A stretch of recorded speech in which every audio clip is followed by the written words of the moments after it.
Hola, buenas noches. Somos el Grupo B y nuestro grupo está conformado por Belkis Padrino, Melanie Ramírez, Yeraí Quijije, Cristel Méndez, Sebastián Dota María Manrique. y les vamos a hablar sobre las fuentes de consulta. A continuación, los dejo con mi compañera Belkis Padrino. Hace 55 años el hombre pisó la luna por primera vez. Fue una noticia impactante a nivel mundial. Esta noticia muy importante en su momento la podemos ver en la página web. En la fotografía que mostré al inicio, en la parte de abajo, aparece la fuente. A eso llamamos fuente, donde se origina la historia, el mensaje. Pero, ¿qué significa fuente?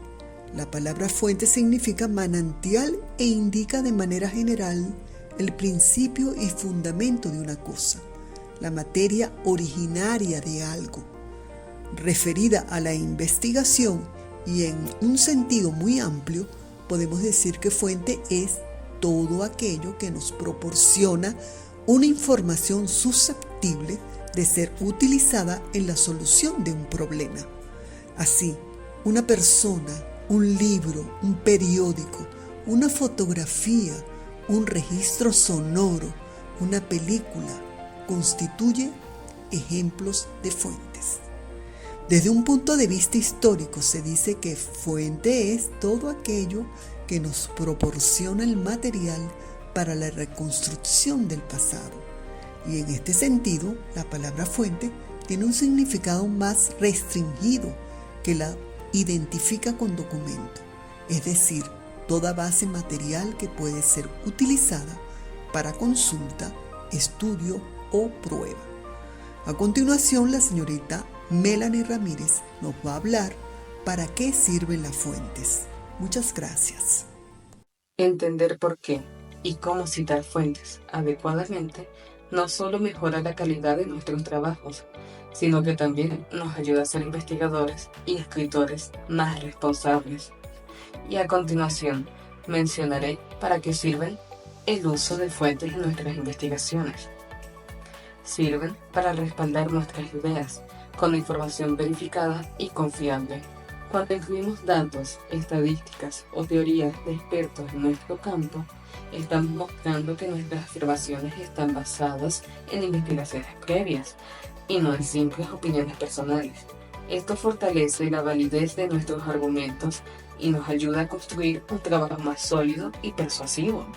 Sirven para dar crédito a los autores originales de las ideas o datos que utilizamos. Esto no solo es una práctica ética, sino que también es una muestra de respeto hacia el trabajo intelectual de otros. Al hacerlo, evitamos el plagio, que es un problema serio y puede tener consecuencias graves, tanto académicas como legales. También sirven para facilitar la verificación de la información. Cuando citamos nuestras fuentes, proporcionamos a nuestros lectores las herramientas necesarias para verificar la información que presentamos. Esto fomenta la transparencia y permite que otros investigadores puedan seguir nuestros pasos, revisar nuestras fuentes y, si así lo desean, profundizar en el tema. Sirven para mejorar la credibilidad de nuestro trabajo. Al citar estudios, artículos o libros reconocidos, estamos mostrando que nuestras conclusiones están bien fundamentadas. Esto no solo nos beneficia a nosotros como autores, sino que también aumenta la confianza de nuestros lectores en la calidad y fiabilidad de nuestro trabajo.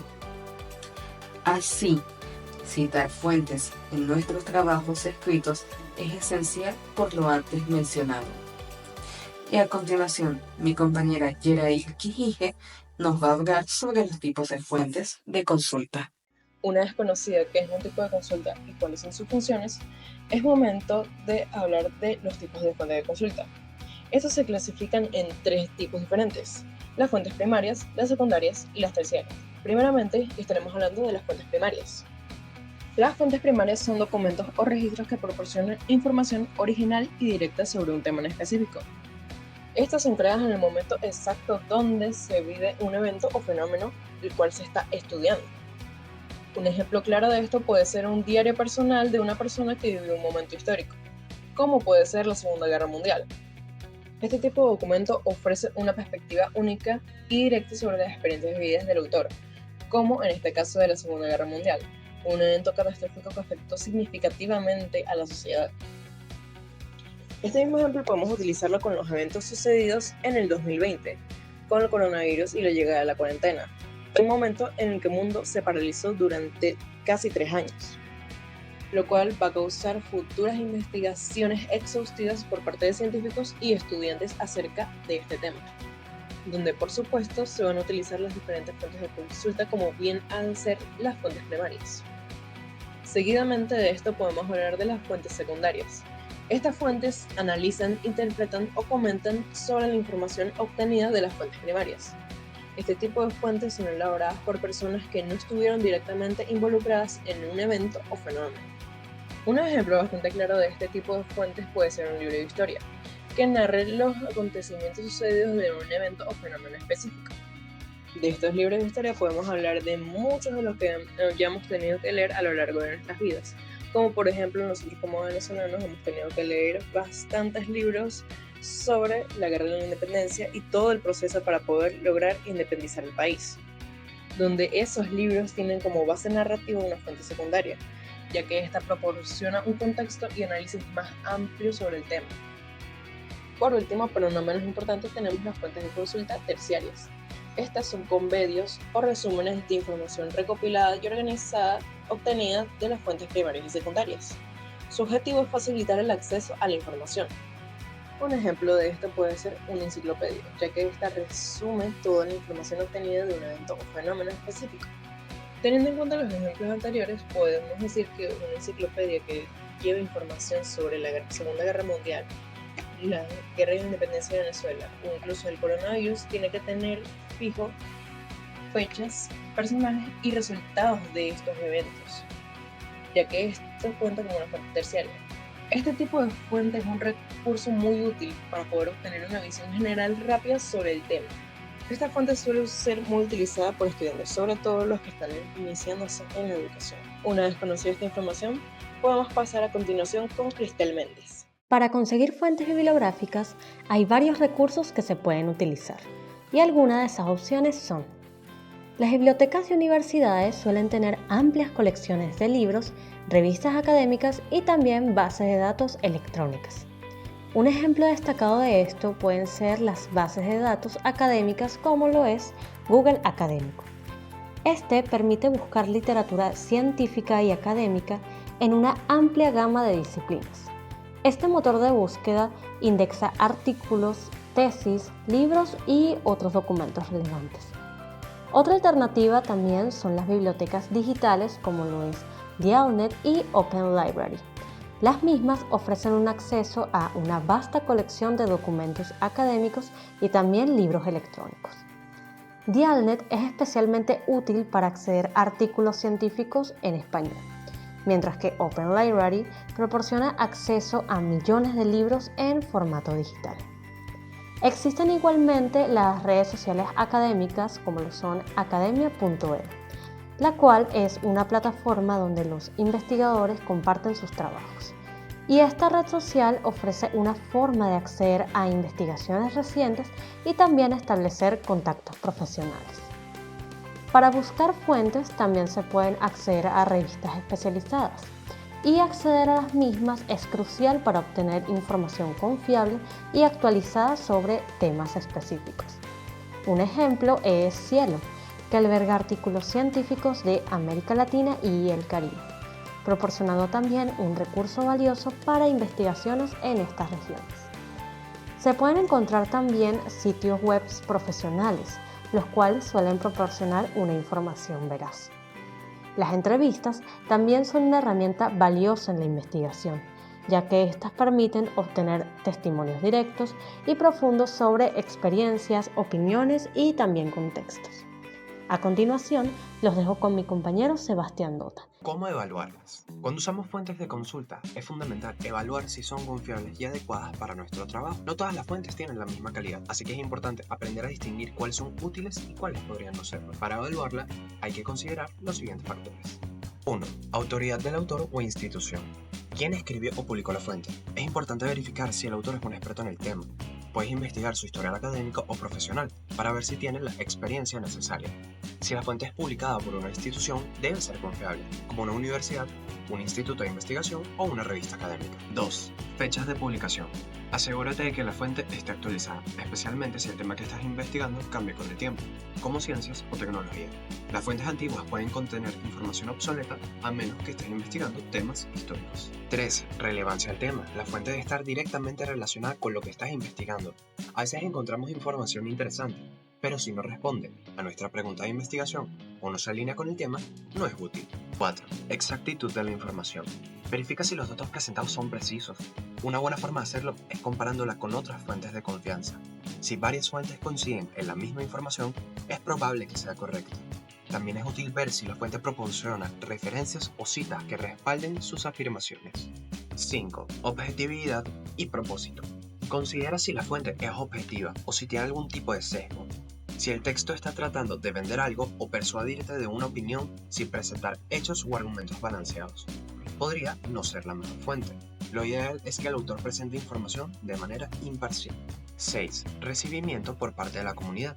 Si se trata de un artículo académico, ha sido citado por otros expertos en el campo. La cantidad de citas y cómo ha sido recibido por la comunidad investigadora puede darte una idea de su relevancia e impacto. Con estos puntos puedes evaluar si una fuente es adecuada para tu investigación y así usar información más confiable. A continuación, los dejo con mi compañera María Teresa. ¿Cómo citar las fuentes correctamente? Sabiendo que existen dos tipos, siendo las citas textuales, que son donde el autor se expresa con las mismas palabras que la fuente original, y las citas indirectas, siendo donde el autor se expresa con sus propias palabras. Pero en este caso, al no ser tema suyo, el citar sigue siendo importante. Cuando quieres citar cualquiera de estos dos casos, hay que ver de dónde proviene la fuente, ya que puede ir variando si es un periódico, un libro, un blog o cualquiera de estos casos. Para cuando vas a citar documentos impresos, siempre al inicio se coloca el primer apellido y la inicial del nombre. Ya dependiendo de dónde venga la fuente, va variando un poco. En revistas y periódicos se coloca el año en que salió, entre paréntesis, el título del artículo en cursiva y el nombre de la revista o periódico con su volumen o fecha. Para el libro sería el título del libro en cursiva y la editorial entre paréntesis. Y para trabajos o tesis sería el año entre paréntesis, el título en cursiva, el tipo de trabajo y el nombre de la institución. Si se sacó de línea, se le coloca al final la dirección URL. Un ejemplo sería Argheim, R. abro paréntesis 1970, cierro paréntesis, punto. Arte y percepción visual, psicología de la visión creadora, abro paréntesis, editorial Universitaria de Buenos Aires, cierro paréntesis. Para documentos y páginas digitales, para cuando quiera citar una publicación de una red social, se coloca el tipo de publicación, o sea, si es un post, un hilo o un video. El perfil del autor entre paréntesis, se coloca publicado y se agrega la fecha entre paréntesis y al final la dirección URL.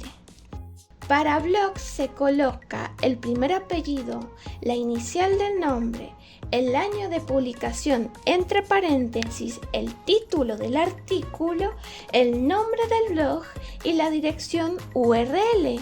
Y para artículos de periódicos en línea sería todo igual que uno impreso, pero al final se le agrega la dirección URL.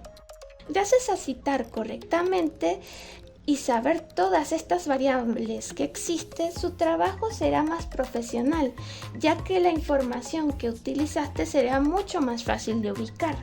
Todos estos parámetros que tiene el citar un blog, libro o revista hace posible que las fuentes donde sacaste la información sean fáciles de encontrar para otras personas. Con esto llegamos al fin de nuestra exposición.